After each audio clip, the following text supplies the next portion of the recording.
Good evening, everybody, or morning, whatever. Whatever it is for you. For me, it's about 4:30 in the morning, because that's my jam, that's my time, middle of the night. Here we are again with a new Stitch with Me on Mini Phantom of the Masquerade. I know, y'all see this one a lot. It's kind of the easiest one to work on, really, because it doesn't have a ton of color changes, or a ton of counting, so I don't make mistakes. You'll see my nose a few times because I'm at a new angle. I mounted my iPad stand to the wall, so you are now looking over my shoulder. It is a little bit easier for me. You're a little bit further away, so you're not like staring at my fingers constantly. But I don't know. It's gonna take a little getting used to. But this is probably the way you'll be seeing it more often than not, because that other way was just so complicated. And this way I can kind of look over and see what you're seeing. So that's where we're at. Did I seriously just do that? Let's see. I'm all talking about I won't make any mistakes. Yes, I will. But it's okay. Easily fixed. So, I did a regular update video earlier this evening. I'm probably going to wait a few days in between these two, so you probably saw my update video on Wednesday. Probably see this one on Friday. So it's ready for the Friday night stitch in.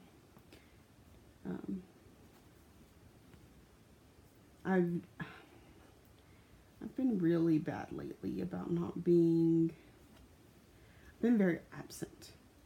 I feel like there's been so much going on, and then when there's not, I just want to stitch, so I haven't been posting or anything like that really much lately. Megan, actually, Stitching May, messaged me earlier, and she's like, is everything okay? Because I haven't seen you on Instagram, and you haven't made your YouTube video. And really, between the kids getting sick for the last couple weeks, my son came down with the flu, my daughter came down with a stomach bug that caused her to run fever too.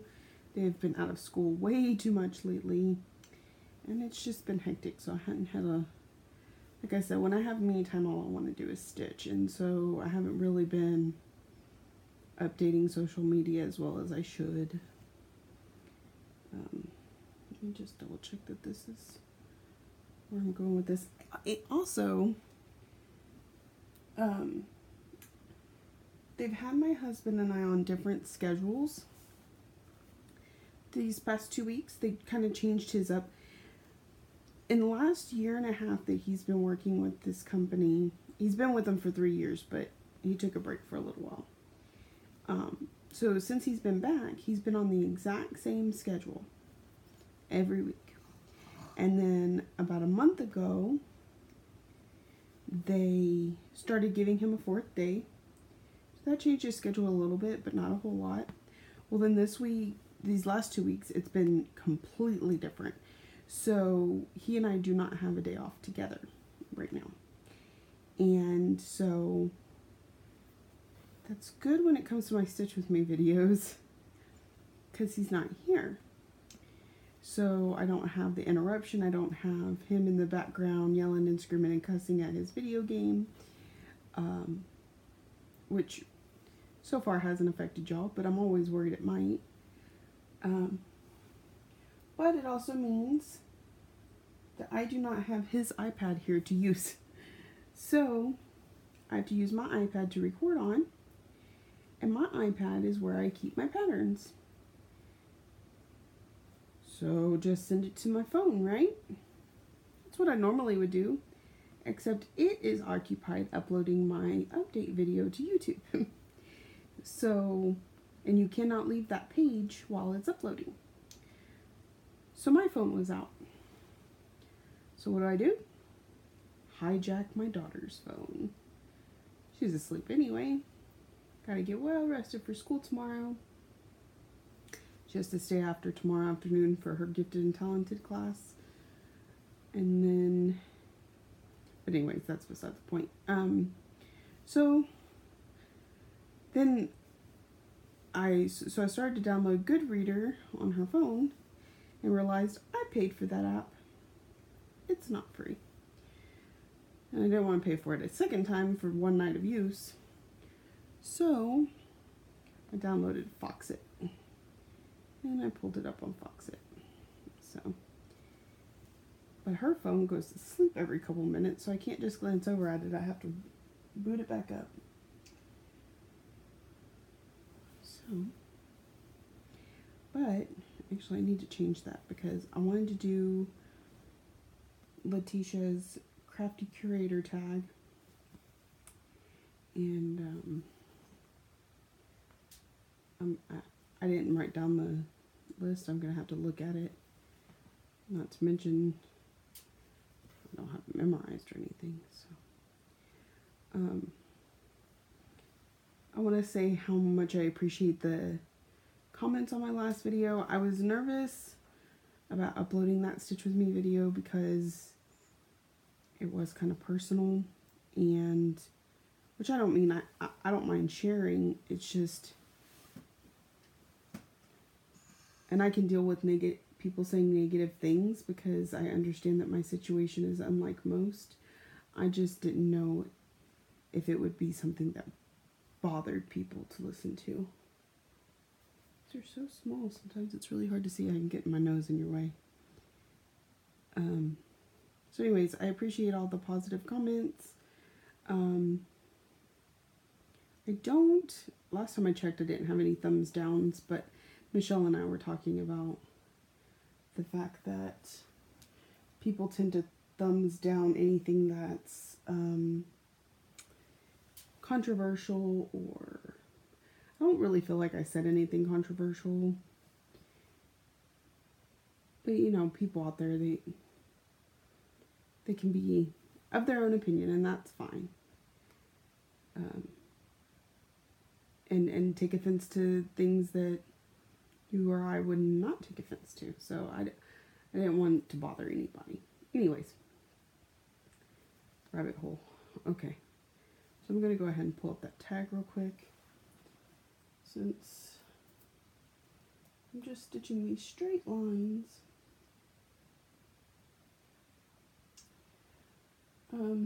Again, these were created by Letitia at the Crafty Curator. I know I've been horrible at linking things in the doobly-doo, but I will try to remember. So check down there. If it's not there, I'm sorry. You can find this tag in Friday Off the Grid group on Facebook. I'm sure most of y'all are already there if you're here watching a Stitch With Me video. But there's a great group of stitchers all doing Stitch With Me videos. Some do them every week. Some do them like me, every once in a while. And so when you just need somebody to chat with you while you're stitching, these are great videos for that. I just add mine to a playlist and just let it run through, jump from one to the next to the next. So that's the great thing about it. Okay, the first question is, if you could wish for a person in history to be represented in a memorabilia pattern, who would it be? I am not very historically inclined. History was never a big thing for me, so I probably most of the ones I know were fiction, not even real. What the heck did I just do? So But I'm going to say, where am I? Okay, I am going to say Cleopatra, or even a male counterpart, an Egyptian of some sort. I think Maribel could do amazing things with the with at least the way that the Egyptians have been interpreted. I think she can make them look absolutely amazing. So I will say Cleopatra. And if she is, I don't know. I'm making myself sound so not smart here. But I'm going to say her. So moving on. Phone went to sleep again.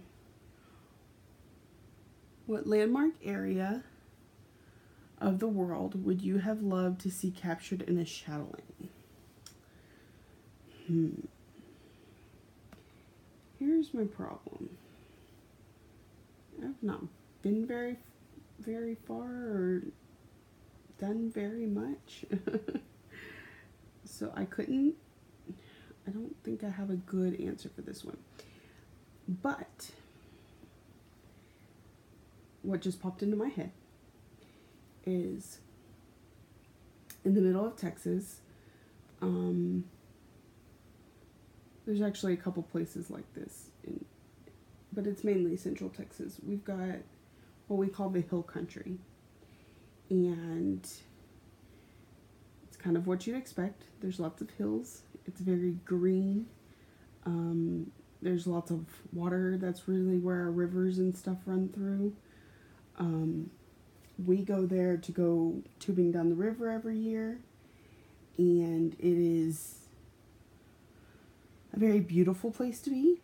It is a very, it's a comfort zone for me. Like, we've always had happy memories going there. It's somewhere we go every summer to get away and just enjoy ourselves. And so if she could capture, I've never done a chatelaine, but I've heard amazing things.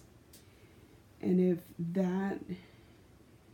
the green of the hills and the blue of the waters and the twisty windiness of it all, plus the feeling that I get when I'm there, could all be captured into a chatelaine, that would be what I want.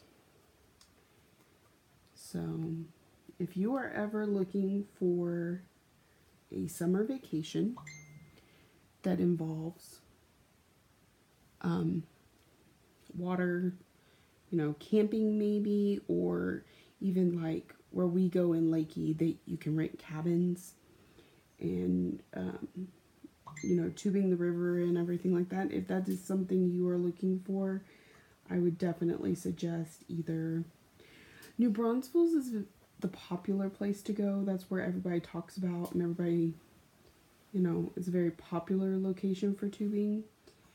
But it is not our only one, and I enjoy Lakey, Texas. It's spelled Leakey, Leakey, but we have always pronounced it Lakey. So, and it is a wonderful place to go. So, that's that.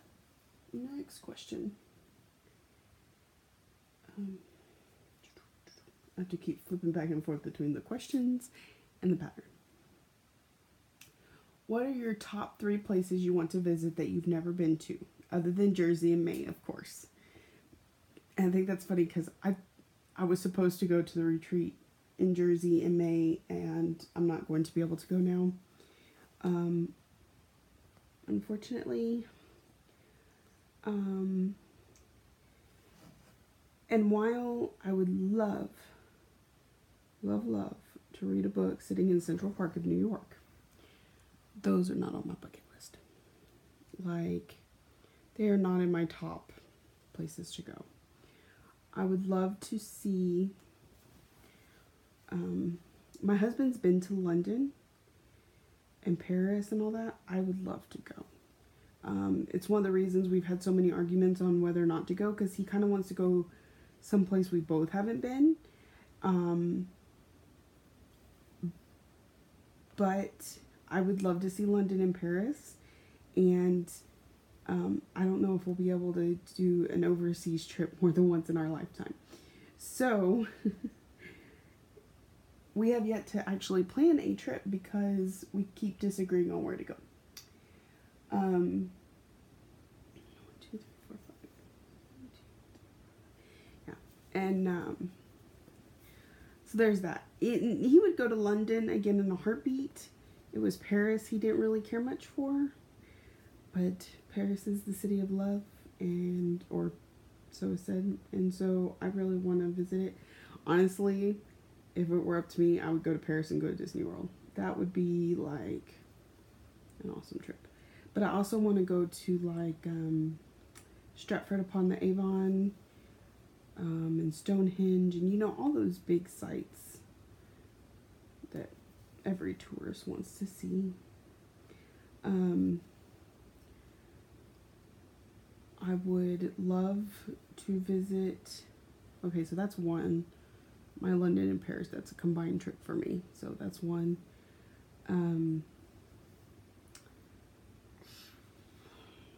This is hard. I would really love to go to Alaska. I really think I'd like to go in the summer when it's cool but not cold, and it's lush and green. I think it would be just a very beautiful place to be. So that. And did we say three? Okay.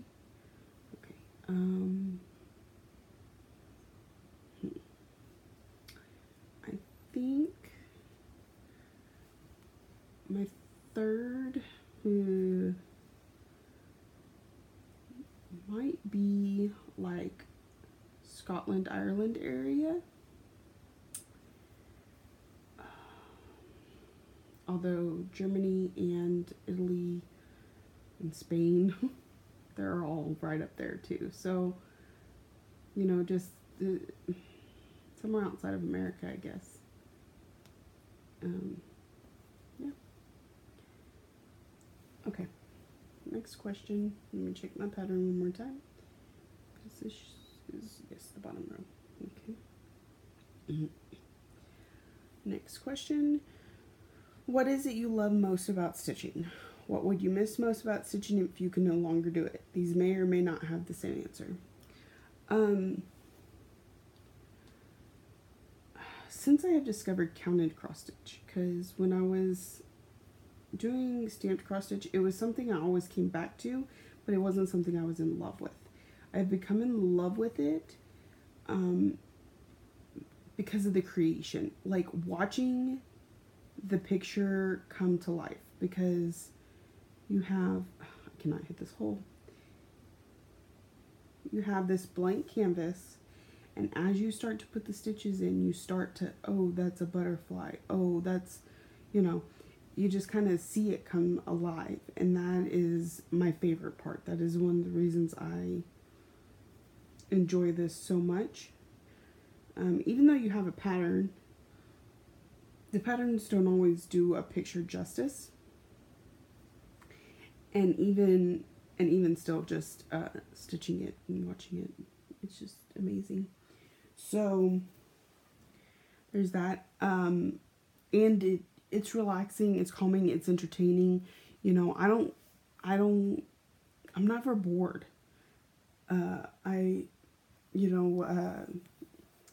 It's what keeps me entertained. It's what makes the time go by when I've got nothing else. And I would really miss it. Having that to do, because like at work, if I didn't have cross stitching, I would watch TV or read. And it would feel like the night's a lot longer than it does now. So Let me just park this thread real quick. I don't want y'all to see the pattern, I guess.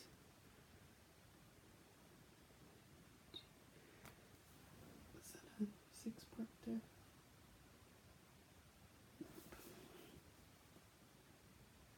Okay. So, next color.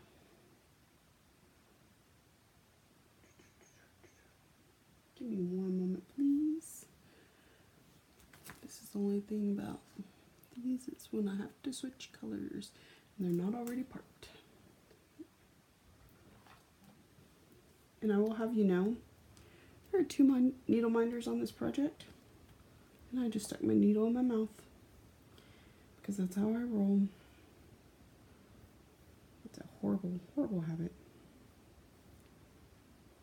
I'm really bad about either sticking them in my mouth or sticking them like up in this part of my shirt, like where the buttons go. And then I come home and my husband's like, "You have a needle in your shirt." Yep. Or I'll do the laundry and it'll transfer from my shirt to one of his pairs of clothes and then he puts them on. Or they fall out of my shirt and onto the floor and then I find them later. I'm like, "Oh, glad you didn't step on that." He just rolls his eyes at me. I guess if he ever actually steps on one or sits on one, probably won't be rolling his eyes anymore. He'd probably be very upset, but yeah. Okay. Next question. You know what would be funny is if I wasn't actually recording right now, but I am. I see the timer. Okay. What was the last movie that made you cry? Movie? Has been a little while since I watched a movie. Let me see. I'm trying to think.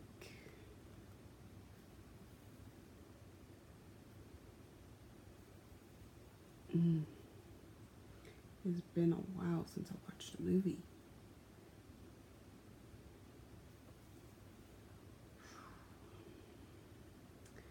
I want to say it was on Netflix.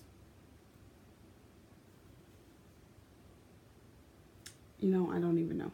I can't answer that because I don't watch movies very often right now. I'm on a TV show kick. So I watch TV shows, a lot of them right now. And the last one that made me cry, I teared up a little bit on The Resident this week, but I didn't actually cry. This Is Us made me cry. And I had to explain to my husband what an ugly cry was. Because I told him, I said, it made me ugly cry. And he's like, "What is ugly cry?" I said, "You know." He says, "People actually cry like that? That's not just in movies?" Yep. That's what This Is Us does to people. So, that would be the last one that made me ugly cry on Super Bowl Sunday. So, darn it. I need to do that. Let me flip this one around. I'm already stitched. Why am I stitching it again? Okay. Park that thread. And we gotta pick another color here. I'm fixing to get into some confetti here, so I'm gonna be changing colors a lot. Which makes me wonder if I'm ever gonna get through these questions.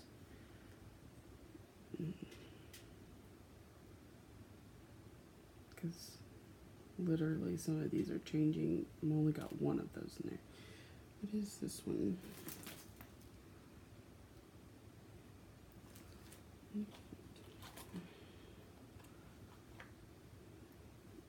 Okay, let me look at the next question because I'm going to have to keep this pattern up for a bit. Tell me a joke. I don't know a joke. I mean, I'm sure I do. Corny kids jokes because that's what I get all day. It's my kids going, "Knock, knock. Who's there?" Huh. It's been so long I can't even tell you. The one that my kids have come up with. So...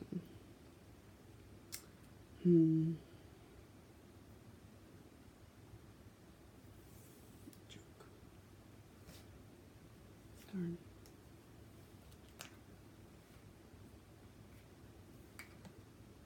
That stair right there. Do you see that?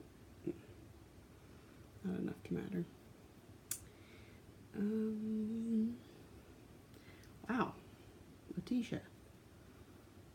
I think this idea is genius, but yet I am totally blanking and can't even come up with something to make you laugh.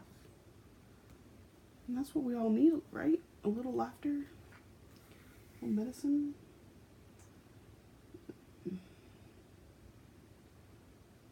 One, two, three.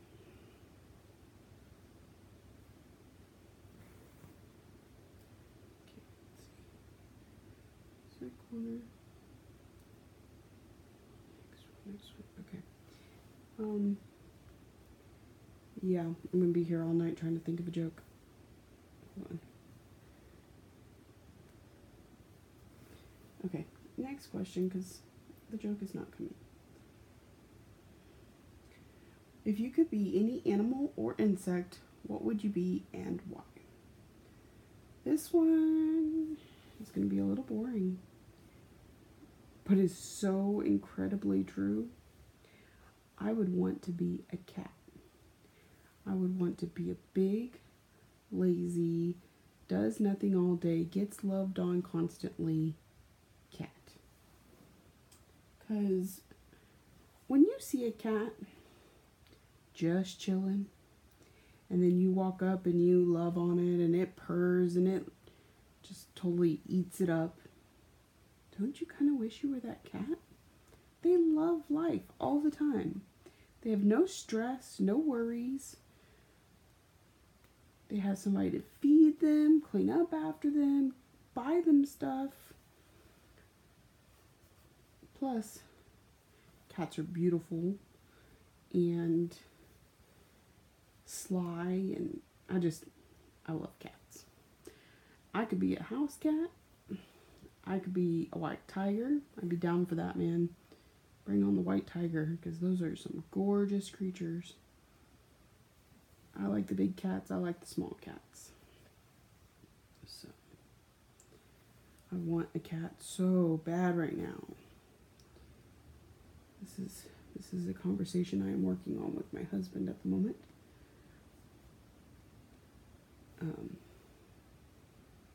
Yeah. So, next question.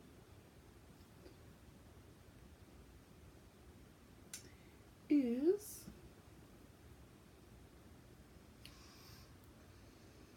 say something you love about two random Flosstubers and why we should watch them. Don't name the person that sent you this tag.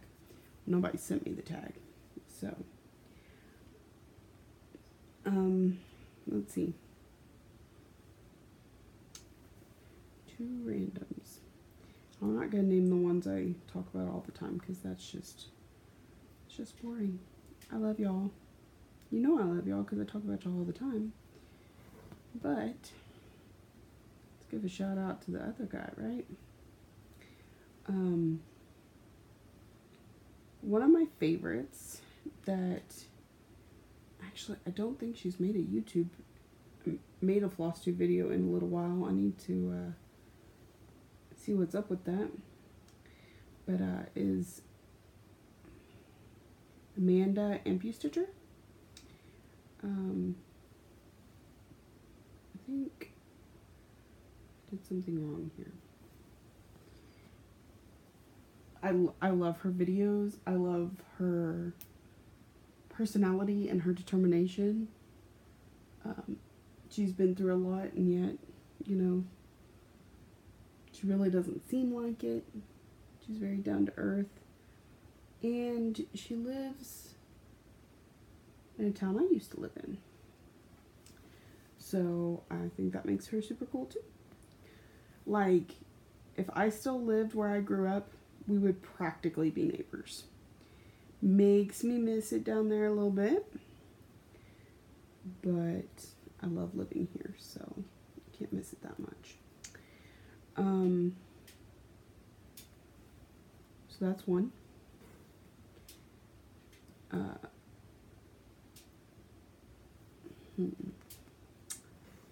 another one.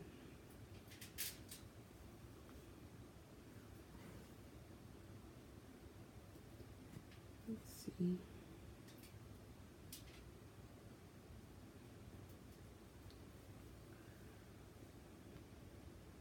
I really enjoy Vicky at reading and stitching. She exhausts me though, man.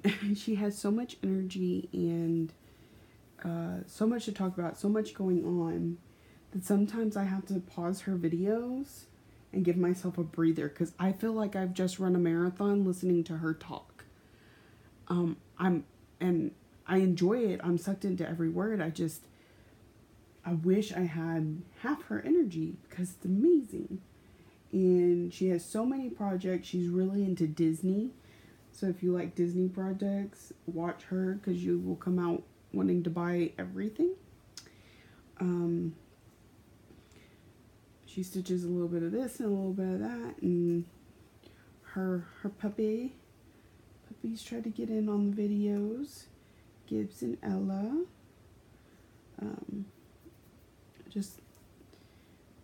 And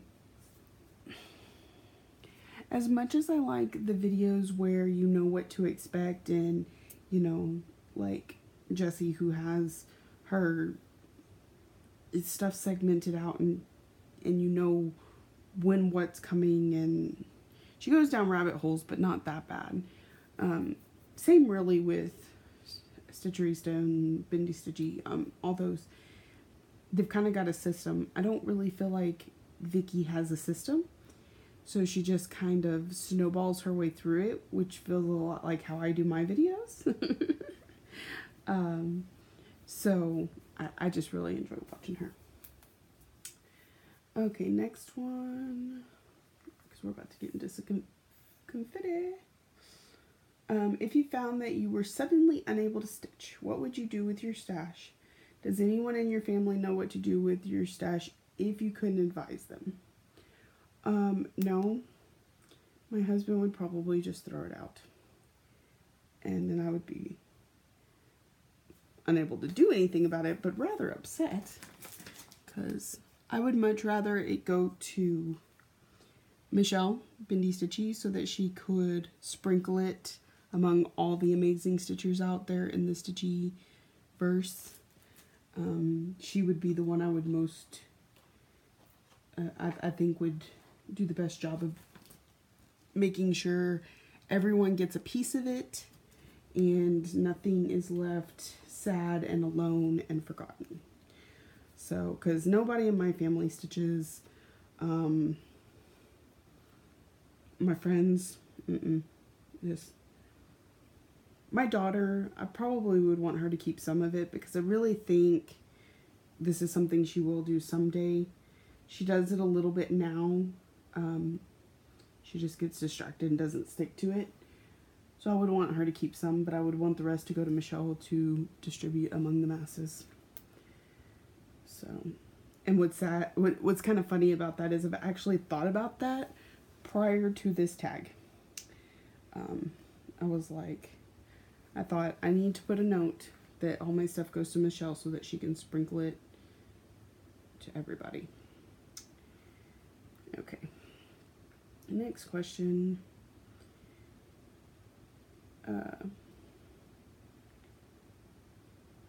What was your stitching like before social media became inundated with cross stitching? Did you stitch less? Did you stitch more? Do you even have such a thing as a rotation? No. I stitched less. A lot less. Social media and everybody else doing it has really pushed me to do it more. Not really. It's given my stitching more purpose. You know, it's not just about the finished product and seeing it sitting on my wall anymore. It's about having a stitch count for this challenge or having a theme that fits that challenge, and I'm one of those people that I do a lot better if things have a dual purpose. So like, one of the reasons I haven't been reading as much is because when you're reading, all you can do is read. Whereas when you're cross-stitching, you can cross-stitch and watch TV show. You can cross-stitch and, listen to a book. Oh, I just had a battery warning, so I'm going to have to tie this up. But you can multitask, and it's one of the reasons I enjoy it so much. I was one at a time stitcher. I did not become a multi-stitcher until after watching Jessie for a while and seeing kind of how she did hers, and then I was like, okay, I want to do that. So that's how I got from there to here and the 20-something whips I have now. Next question. Do you find that cross-stitching on social media has helped you stay focused or caused you to become distracted? It has helped you to stay focused. How do you manage to stay active on social media and still be productive in your stitching? If it has distracted you from your stitching, what have you done to get back on track with your stitching and still remain active in the community? I'm not that good at being active. Like, I'm really not. I see posts and I enjoy them, and I have a system for reporting into this to the challenges or stitch-alongs that have to do with, that I've specifically decided to do. But that's really about it. I don't just post willy-nilly. And sometimes I get distracted, but for the most part, I ignore social media and stitch. So, and I've already explained how it kind of pushes me to do more of that. 12. I have a t-shirt that says, cross-stitching saved my life once. Tell us about a time when cross-stitching saved your life or someone else's. I don't have one of those stories. I thought about this after somebody else answered this question the other day. It's never really saved my life. Has it become a major part of my life? Yes, definitely. But it has not saved my life at any point. So, 1 second. I gotta count, part my thread. 1, 2, 3, 4, 5. Alright.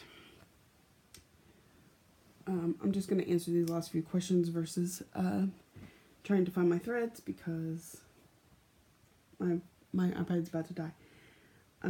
If you were to look at your stash and the types of patterns that you have collected, would your cross stitch say about you? Are you dark and dramatic? Are you warm, cuddly, and cute? Are you whimsical and magical? Are you primitive with a love for the old-fashioned patterns from the days of old? Are you colorful, adventurous, and not easily defined? I kind of feel like I'm a mix of warm, cuddly, and cute, and colorful, adventurous, and not easily defined. I like a little bit of a lot of different things. And the more I've watched Flosstube, the more I continue to broaden my horizons with what I have. So, but a lot of it either has a lot of color or butterflies or something like that. I like girly stuff, I guess. Name something that was the telltale sign that you were addicted to cross stitch without hope of redemption. What was your aha moment? I think it was really when I just started doing it on the daily. When I started planning my day around my cross stitching, kind of. Like, my rule for myself right now is, because I don't wake up till like 2 o'clock in the afternoon, and I want to spend some time with the kids as soon as they get out of school. I want to get some cleaning done. But when they go to, well, I give myself about an hour and a half after they go to bed to finish getting whatever cleaning I need done. But then I make myself stop and cross stitch because I really want to work on these 7 inner designs, and if I don't make myself do that, they'll never get done. Because I don't have, like at work, I'm able to, I have 12 hours to myself to stitch. But at home, I don't really have that, so I have to make myself take time. So that's really, you know, when I am planning a trip and have to decide what cross stitch to take with me, when I am, you know, at basketball practice and I pull out my cross stitch because to keep myself entertained, that's when I decided I was truly addicted. It wasn't even about all the stuff I've bought or all the money I've spent. It's the time that I put into it, because I'm really, I sometimes I sit back and I go, okay, I'm doing this thing, and what is this going to matter 10 years from now, 20 years from now? And like if I'm playing a game on my phone and I'm deciding whether or not to spend money on it, is that game, am I even going to play that game 10 years down the road? What do I have to show for that time that and money I spent on that game? And then I'll stop myself from doing it. So I do that to myself a lot, but with the cross stitching, I don't. I just enjoy it. So I'm going to let y'all go before this dies. It's been about 40 minutes. I got most of a 100 square block done. Thank you for stitching with me, and I hope y'all have a great week. Bye.